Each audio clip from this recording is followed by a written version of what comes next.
पहले गरीब कन्याओं की शादी के लिए शादी ब्याह की व्यवस्था नहीं थी। श्रम यानी समाज कल्याण विभाग से मात्र 20,000 रुपए मिलते थे। वो भी तब मिलते थे जब शादी संपन्न होती थी, उसके 2 महीने के बाद भी नहीं मिल पाती थी। उसमें भी लूट खसोट अलग थी, क्योंकि जैसी पिछली सरकार की मंशा थी वैसे उसके परिणाम भी थे। अगर 20,000 रुपया मिलना था तो बेचारे तक 10,000 भी नहीं पहुंच पाता था।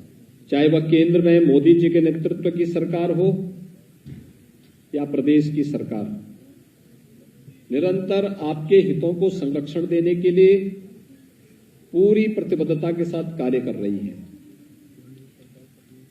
भाइयों बहनों, आपने देखा होगा 2017 के पहले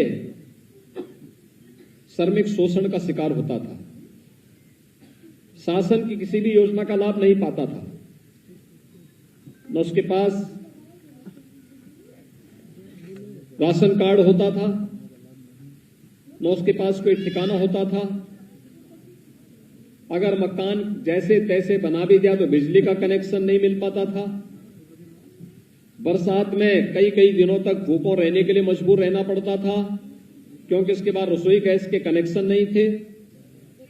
कोई बीमार हो गया तो मान लिया जाता था कि अब तो अंतिम गति तय है, क्योंकि स्वास्थ्य की कोई उचित व्यवस्था नहीं थी।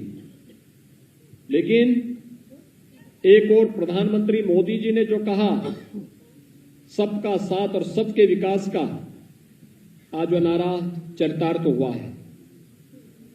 हर गरीब को मकान देंगे, हर गरीब को शौचालय देंगे, हर गरीब के घर में विद्युत का निःशुल्क कनेक्शन उपलब्ध करवाएंगे, हर गरीब को निःशुल्क रसोई गैस का कनेक्शन उपलब्ध करवाएंगे, हर गरीब को प्रदेश के अंदर, हर गरीब को हम लोग स्वास्थ्य बीमा का कवर उपलब्ध करवाएंगे।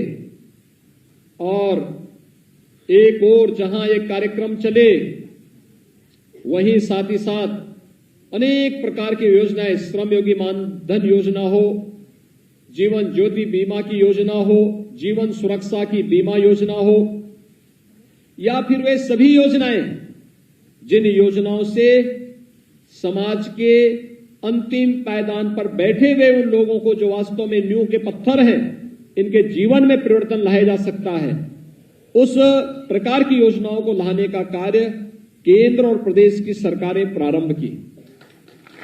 आपने देखा होगा पहले श्रमिकों के बच्चों के लिए पहले पढ़ाई की व्यवस्था नहीं होती थी। वो बेसिक शिक्षा परिषद की स्कूल में भेजते थे, स्कूल में अपने बच्चों को। स्कूल में भवन है तो शिक्षक नहीं, शिक्षक है तो भवन नहीं, और अगर दोनों है भी तो पेयजल की व्यवस्था नहीं, टॉयलेट की व्यवस्था नहीं, मिड डे मील नहीं मिल पाता था, बच्चों के लिए यूनिफॉर्म नहीं मिल पाता था।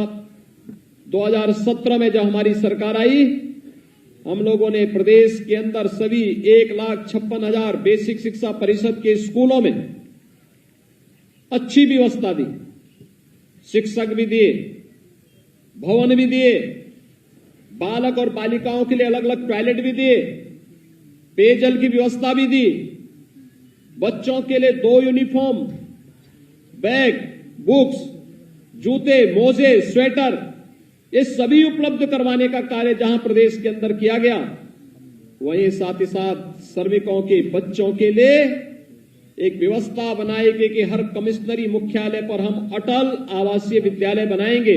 अटल आवासीय विद्यालय के माध्यम से जो श्रमिक खाना बदोश की तरह घूमता है, आज लखनऊ में है, अगले दिन अयोध्या में, चौथे महीने वहां से गोरखपुर चला गया, फिर 8वें महीने काशी चला गया, काम कर रहे हैं, काम पूरा हुआ, फिर वो अगले यात्रा पे निकल पड़ता था, और उसके कारण उसके बच्चे नहीं पढ़ पाते थे। अब सरकार ने तय किया है कि ये निर्माण का कार्य करेंगे और बच्चों को पढ़ाने, अत्याधुनिक सुविधाओं से युक्त स्कूलों में पढ़ाने का कार्य सरकार करेगी। अटल आवासीय विद्यालय पूरे प्रदेश के अंदर सभी कमिश्नरी मुख्यालय में इसीलिए स्थापित किए जा रहे हैं। हमारा प्रयास है कि इस सत्र में हम उन विद्यालयों को प्रारंभ कर सके। पहले गरीब कन्याओं की शादी के लिए शादी ब्याह की व्यवस्था नहीं थी। श्रम यानी समाज कल्याण विभाग से मात्र 20,000 रुपए मिलते थे। वो भी तब मिलते थे जब शादी संपन्न होती थी, उसके 2 महीने के बाद भी नहीं मिल पाती थी। उसमें भी लूट खसोट अलग थी, क्योंकि जैसी पिछली सरकार की मंशा थी वैसे उसके परिणाम भी थे। अगर 20,000 रुपया मिलना था तो बेचारे तक 10,000 भी नहीं पहुंच पाता था। लेकिन हमारी सरकार आई, हम लोगों ने कहा नहीं, इस राशि को बढ़ाया जाना चाहिए। और भाइयों बहनों, हम लोगों ने मुख्यमंत्री सामूहिक विवाह की योजना लागू की। कोई भी कन्या, गरीब कन्या कोई भी है, उसके शादी ब्याह की जिम्मेदारी सरकार उठाएगी। 51,000 रुपए हम गरीब कन्या की शादी के लिए देते हैं। और श्रम विभाग ने तो गरीब कन्याओं की शादी के लिए 75,000 रुपए तक की राशि देना प्रारंभ किया। कई जगह में स्वामी प्रसाद मौर्य जी ने कई जगह कार्यक्रम आयोजित किए जिसमें मुझे जाने का अवसर प्राप्त हुआ था। वहां पे मैं देखता था गरीब कन्याओं की शादी में, यानी जिनको कोई पूछता नहीं था पहले, जिनका शोषण होता था, आज उनके यहां आयोजन में लड़की की शादी में मुख्यमंत्री जा रहे हैं, मंत्रीगण जा रहे हैं, अधिकारीगण जा रहे हैं। उनके बच्चों के लिए अच्छी स्कूल में एडमिशन की व्यवस्था, उच्च शिक्षा की व्यवस्था, इंजीनियरिंग कर रहे हैं तो इंजीनियरिंग में भी सहयोग की व्यवस्था, मेडिकल की पढ़ाई कर रहे हैं तो मेडिकल में भी उनको सहयोग की व्यवस्था, हर एक स्तर पर उन्हें सहयोग की व्यवस्था के साथ जोड़ा जा रहा है। और इन कार्यक्रमों को आगे बढ़ाने के साथ आपने देखा होगा कितने अच्छी योजनाएं सरकार लेके आई। एक जनपद एक उत्पाद के माध्यम से परंपरागत उद्यम को बढ़ावा देने के साथ ही अधिक से अधिक लोगों को प्रदेश में ही रोजगार मिल सके। विश्वकर्मा श्रम सम्मान के माध्यम से प्रदेश के परंपरागत हस्तशिल्पी और कारीगरों को कार्य पे देने, बढ़ई है, नाऊ है, मोची है, राजमिस्त्री है, हलवाई है, इन सभी लोगों को भी कार्य के साथ जोड़ने, उनके स्किल डेवलपमेंट के साथ ही उनका प्रशिक्षण के दौरान मानदेय और फिर उसके बाद टूल किट उपलब्ध कराना, फिर बैंकों के साथ उन्हें जोड़ करके उन्हें समय पे मानदेय उपलब्ध करवाना, ये सभी कार्यक्रम चले। और कोरोना कालखंड के अंदर उत्तर प्रदेश पहला राज्य था जिसने भारतीय मजदूर संघ के साथ मिलकर के एक व्यवस्था बनाई थी कि हर श्रमिक को हम 2 लाख रुपए की सामाजिक सुरक्षा की गारंटी देंगे और 5 लाख रुपए की स्वास्थ्य बीमा का कवर भी देंगे। और भारत सरकार ने भी इसके लिए एक पोर्टल विकसित किया जिसमें हर श्रमिक को रजिस्टर्ड किया जा रहा है।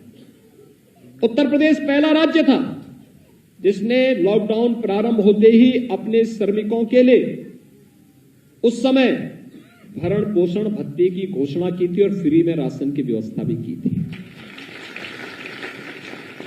आज प्रदेश के अंदर 15 करोड़ लोगों को फ्री में राशन, आज प्रदेश के अंदर श्रमिकों को भरण पोषण भत्ता, 54 लाख लोग परिवारों को उस समय भरण पोषण भत्ता हम लोगों ने कोरोना के दौरान दिया।